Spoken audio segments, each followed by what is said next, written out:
کہ بیماری کی حالت میں اگر کوئی لیتا ہے تو انشاءاللہ کوئی حرج کی بات نہیں ہے، لیکن اگر انسان توانائی کے لیے، طاقت کے لیے سے گلوکوز کا انجیکشن لے لے جی یا بالکل. گلوکوز انسان کے بدن کے اندر داخل کیا جائے جی تو یہ چیزیں انسان کے روزے کو توڑ دینے والی چیزیں ہیں. مثلا کوئی کہے کہ مجھے بھوک نہ لگے، مجھے قوت آ جائے تاکہ رمضان کے روزے میں رکھ سکوں، ایسا بہت سارے لوگ کرتے ہیں، تو ایسا عمل درست نہیں ہے اور اسے غذا میں شمار کیا جائے گا، اور غذا جب پیٹ میں داخل ہوتی ہے تو انسان کا روزہ خراب ہو جاتا ہے. لیکن یہ بات یاد رہے کہ کچھ بیماریاں دوسری نوعیت کی ہوتی ہیں. اگر کوئی ایسی بیماری میں مبتلا ہے جس کی شفا یابی کی امید رکھی جاتی ہے، جی تو ایسا آدمی شریعت کے اس حکم میں آتا ہے کہ وہ روزہ نہ رکھے. جی اس لیے اللہ نے فرمایا من کان منکم مریضا او علی سفر فعدۃ من ایام اخر. جی وہ مریض آدمی بعد میں روزہ رکھ لے، لیکن جس کی بیماری کی شفا یابی کی امید نہیں ہے تو وہ ہر دن کے بدلے میں وہ فدیہ دے گا. جی شیخ محترم، ابھی آپ نے بتایا جس مریض کی شفا یابی کی امید نہیں ہے وہ فدیہ دے گا، اور جس کی امید ہے شفا یابی کی وہ قضا کرے گا. تو میں یہ جاننا چاہتا ہوں یہ فدیہ کیا ہے اور کفارے کی نوعیت کیا ہوگی؟ فدیہ اس شخص کے لیے ہے جس کے شفا یابی کی امید نہیں ہے. اسی زمرے میں بزرگ مرد اور بزرگ خواتین آتی ہیں جی کہ جو روزہ نہیں رکھ سکتے. کمزوری کی بنیاد پر یا اپنی لاغر پنی کی بنیاد پر، تو وہ ہر دن کے بدلے میں ایک مسکین کو کھانا کھلائیں گے، یا وہ نصف سا یعنی ایک سا تقریباً 3.25 کلو ہوتا ہے، تو آدھے سا بھر کی خوراک ایک مسکین کو وہ ادا کریں گے. یہ فدیہ ہے. اور جو مریض صحت یابی کے بعد شیخ یہاں پہ ایک منٹ آپ کو روکنا چاہوں گا. ایک مسکین کو کھانا کھلائے، کیا اس کا پیسہ بھی دے سکتا ہے یا اس کو کھانا ہی دینا ہے یا اناج ہی دینا ہے؟ نہیں، یہ خوراک میں جو چیز آتی ہے جس سے اس کو خوراک مل جائے. جی اگر آدمی کھانا کھلاتا ہے جی تو اس کی اجازت ہے، یا پھر اسے آدھے سا یا اس کی خوراک جو ہو سکتی ہے اس خوراک بھر اسے خوراک دیتا ہے یہ بھی، یا اسے اس کی مقدار کا پیسہ بھی اگر اسے دے دیتا ہے کہ وہ اپنا کھانا کھا لے یا خوراک خرید لے، تو ایسا بھی انشاءاللہ اس کے لیے کرنا جائز ہوگا.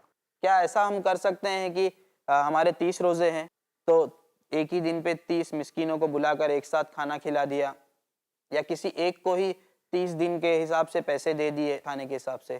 دیکھیں، یہ اس صورت میں جس میں آدمی کو معلوم ہے کہ وہ روزے نہیں رکھ سکے گا، جی تو وہ اگر ایک بارگی بھی کسی کو دے دیتا ہے تو انشاءاللہ اس کے لیے کوئی حرج کی بات نہیں ہے. ایک بارگی بھی اگر ادا کر دیتا ہے اس چیز کو تو اس کو وہ حق مل جاتا ہے، اور یہ اپنے اس فدیہ کے ادائیگی سے وہ ادا ہو جاتا ہے. جزاکم اللہ خیر. شیخ محترم معذرت چاہوں گا. ناظرین کرام، ہمیں یہاں پر رکنا پڑے گا کیونکہ وقت ہو چکا ہے ایک چھوٹے سے وقفے کا. وقفے کے بعد ہم جلد حاضر ہوں گے، آپ کہیں جائیے گا مت. السلام علیکم ورحمۃ اللہ وبرکاتہ.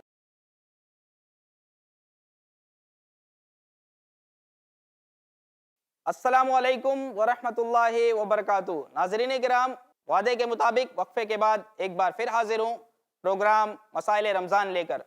ناظرین، شیخ محترم سے ہماری بات چل رہی تھی. شیخ محترم، یہیں پہ میرے ذہن میں ابھی ایک سوال آیا ہے کہ کیا یہ فدیہ کوما میں داخل ہے جو مریض وہ نہ اٹھ سکتا ہے، نہ بیٹھ سکتا ہے، نہ بات کر سکتا ہے، کیا یہ فدیہ اس پر بھی لاگو ہوتا ہے؟ کہ اگر کوئی شخص کوما میں چلا جائے تو کیا اس کی طرف سے بھی فدیے کی ادائیگی ہوگی؟ جی تو آپ جان لیجئے کہ کوما میں چلا جانا یہ کسی بھی مریض کے لیے نا امیدی کی صورت ہوتی ہے. جی بالکل. اکثر آدمی ان سے نا امید ہو جاتا ہے کہ اب شاید یہ صحت یاب نہیں ہوں گے. جی جب یہ صورتحال آ جائے گی تو ظاہر سی بات ہے اس کی طرف سے فدیہ ادا کیا جائے گا. جزاکم اللہ خیر. بڑی اہم معلومات آپ نے ہمیں فراہم کی. ہم نے ایک اور سوال آپ سے اسی کے ساتھ پوچھا تھا قضا کے تعلق سے. قضا کی کیا نوعیت ہوگی؟ قضا یہ رمضان مبارک مہینے کے بعد ہی ہوگا. اس لیے کہ اس پیریڈ میں جو رخصت حاصل کرے گا، چاہے وہ مریض ہو، چاہے وہ مسافر ہو، یا چاہے دودھ پلانے والی عورت ہو، حالت حمل میں کوئی عورت ہو، جی انہیں اسلام نے رخصت دی ہے کہ ان ایام میں روزے توڑ دیں گے اور رمضان کے بعد انہیں قضا کریں گے۔ جی رمضان میں انہیں یہ سہولت حاصل ہے۔ رمضان کے بعد جیسے ہی رمضان ختم ہوا، جی ہاں، عید کے بعد ہر ایک کے لیے یہ ضروری ہے کہ جتنی جلدی ممکن ہو سکے وہ اپنے چھوٹے ہوئے روزوں کی قضا کر لیں۔ جی اب انہیں اختیار ہے اس سلسلے میں، اگر کسی کو فوری طور پر طاقت ہے، سہولت ہے، آسانی ہے، تو وہ لگاتار جو روزے چھوٹے ہوئے ہیں ان کی قضا کر لے۔ اگر کسی کو کوئی اور سہولت چاہیے، مثلا اگر ایک دن روزہ رکھے، ایک دن افطار کرے، ایک دن روزہ رکھے، ایک دن افطار کرے، اگر اس طرح سے بھی ادا کرنا چاہے تو وہ ادا کر لے، لیکن مطلوب یہی ہے کہ جتنی جلدی ممکن ہو سکے اس چیز کو ادا کر کے وہ فارغ ہو جی جائے۔ شیخ محترم، یہیں پر ایک بات ذہن میں آتی ہے، کوئی شخص بیمار تھا ایک رمضان میں، اب بیماری اس کی 2-3 مہینے بعد ختم ہوئی، اس کے بعد بھی اس پر کمزوری لاحق ہوئی اور وہ کفارہ نہیں ادا کر سکا، پھر اس کے بعد اس کی مشغولیت کی وجہ سے اس نے کفارہ نہیں ادا کیا، یہاں تک کہ دوسرا رمضان آ گیا، تو ایسے شخص کے لیے کیا حکم ہے؟ وہ جو چیز باقی ہے اس کے اوپر، وہ چیز باقی رہے گی، وہ چیز باقی رہے گی۔ جی اب چونکہ دوسرا رمضان آ گیا ہے جی تو اب دوسرے رمضان کے وہ روزے رکھے گا، اور اس روزے کے مکمل ہونے کے بعد پھر اس کی قضا پوری کرے گا۔ اگر کوئی جان بوجھ کر قضا نہیں کرتا ہے بنا کسی مجبوری کے، بنا کسی مشغولیت کے، تو ایسے شخص کے اوپر کیا وعید ہے؟ تو وہ آدمی گنہگار ہوگا، اور کوئی شخص یہ نہیں جانتا کہ اس کی اس دنیا سے کب رخصتی ہو جاتی، جی کب وہ فوت ہو جاتا ہے۔ اگر وہ چیز اس کے ذمے باقی رہ گئی تو اللہ تبارک تعالیٰ کے ہاں وہ مواخذے سے نہیں بچ پائے گا، جی اس کو اس کا جواب دینا ہوگا۔ تو اسی وجہ سے جتنی جلدی ممکن ہو سکے وہ اپنے روزے کو قضا کر لے۔ جزاکم اللہ خیر شیخ محترم، بہت بہت شکریہ۔ ناظرین کرام، شیخ محترم نے بتایا کوئی شخص بیماری میں مبتلا ہے اور اس کی بیماری رمضان کے بعد ٹھیک ہوتی ہے تو اسے چاہیے کہ جلد از جلد اپنے روزے کو مکمل کر لے، اپنے چھوٹے ہوئے روزے کی قضا کر لے۔ جس طرح آپ خیال رکھتے ہیں اپنے قرضے کا، آپ نے کسی سے پیسے ادھار لیے ہوئے ہیں تو آپ کو جتنی جلدی ہوتی ہے اسے لوٹانے کی، اسی طرح آپ یاد رکھیے کہ رمضان کے روزے بھی اگر آپ سے چھوٹ گئے ہیں بیماری کی وجہ سے تو آپ پر وہ قرض ہیں، تو اسے آپ کو جلد سے جلد اس کو ادا کرنا ہے۔ آئیے ناظرین کرام، شیخ محترم سے پوچھتے ہیں اپنا اگلا سوال۔ شیخ محترم، روزے کی حالت میں خون کی جانچ کرانا یا خون ڈونیٹ کرنا کسی ضرورت کی بنا پر، کسی مجبوری کی بنا پر، شریعت نے ایسے روزے دار کے لیے کیا حکم لگایا ہے؟ یہ بات میں نے پہلے ہی بتائی آپ کو۔ جی ضرورت کی بنیاد پر بہت ساری ایسی چیزیں اسلام میں جائز ہوتی ہیں جی جن کی اشد ضرورت پیش آ جاتی ہے۔ مثلا جیسے ابھی آپ نے کہا کہ کسی کو خون کی ضرورت پڑ جائے، جی اب ہاسپٹل میں عموماً اس چیز کا انتظام ہوتا ہے کہ چلو بھائی کسی کو خون کی ضرورت ہے تو اس کا بلڈ گروپ لے کر کے اور خون چڑھا دیا جاتا ہے۔ کبھی ایسی حالت آ گئی ناگہانی کہ وہاں پر فوری طور پر اس آدمی کو، جو آدمی مریض ہے اور اسے خون کی ضرورت ہے، اسے ایک روزے دار آدمی اس کے خون سے اس کا گروپ میچ کر رہا ہے، خون دینے کی ضرورت آ جائے تو یقیناً ایسا عمل کرنے میں کوئی مضائقہ نہیں ہے۔ جی اور پھر وہی قاعدہ کہ الضرورات تبیح المحظورات۔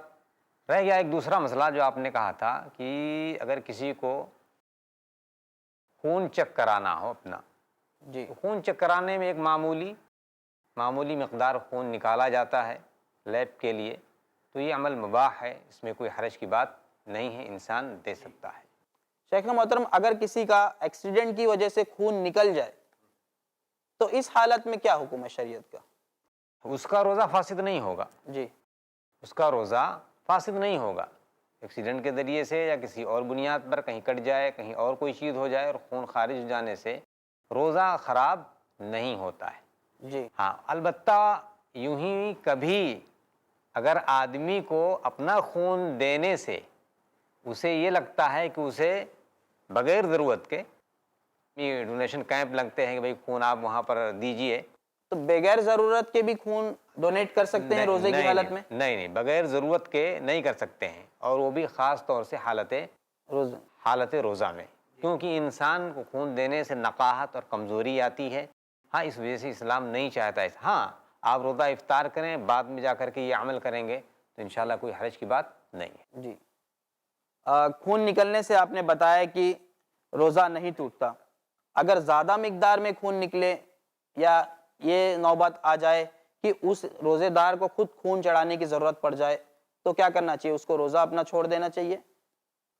دیکھیں اگر یہ کیفیت اگر آ جاتی ہے جی تو یقیناً اسے وہ رخصت حاصل ہے جی کہ وہ بیچارہ مریض ہے اور اسلام نے مریض کو رخصت دی ہے، جی تو اگر وہ چاہتا ہے کہ میں روزہ نہیں رکھ سکوں گا یا لوگ محسوس کرتے ہیں کہ اسے روزہ نہیں رہنا چاہیے تو اسے روزہ توڑ دینا چاہیے۔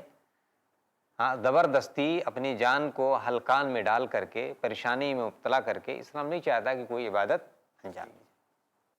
پھر اس کے بعد اس کی حالت ٹھیک ہونے کے بعد اس کو روزے کی قضا کرنی ہاں پڑے گی۔ جی ہاں، جزاکم اللہ خیر، بہت بہت شکریہ شیخ۔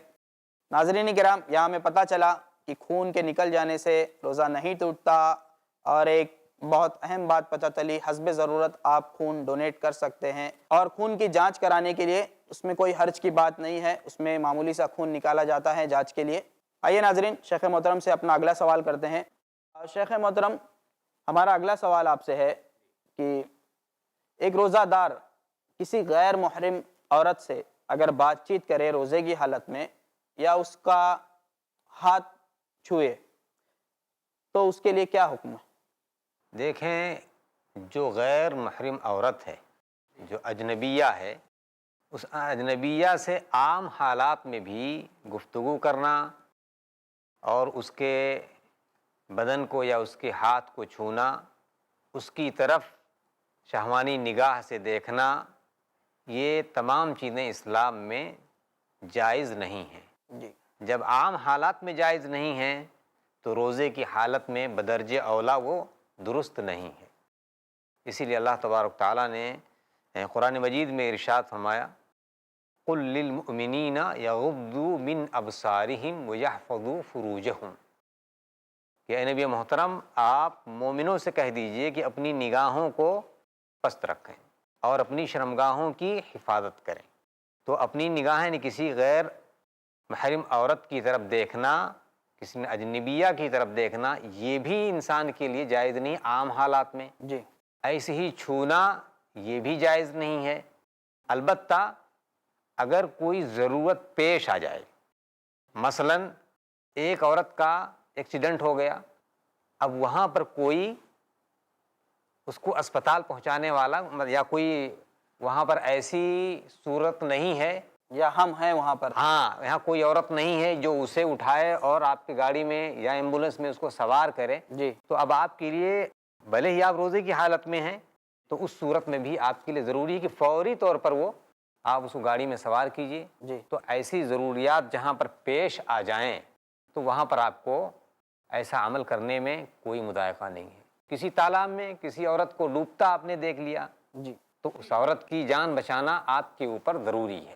جزاکم اللہ خیر، بہت بہت شکریہ شیخ محترم، اللہ آپ کو جزائے خیر عطا کرے۔ ویاکم۔ ناظرین کرام، شیخ محترم نے بتایا غیر محرم عورت کو دیکھنا یا اس سے بات چیت کرنا روزے کی حالت تو دور عام حالات میں بھی جائز نہیں ہے، تو روزے کی حالت میں بدرجہ اولا جائز نہیں۔ ناظرین آج کے لیے فی الحال اتنا ہی، انشاءاللہ اگلی مجلس میں پھر آپ سے ملاقات ہوگی کچھ نئے سوالوں کے ساتھ، کچھ نئے مسائل کے ساتھ۔ تب تک کے لیے دیجیے مجھے اجازت، اور رکھیے اپنا خیال اور دیکھتے رہیے ہمارا خاص پروگرام مسائل رمضان۔ السلام علیکم ورحمۃ اللہ وبرکاتہ۔ السلام علیکم ورحمۃ اللہ وبرکاتہ۔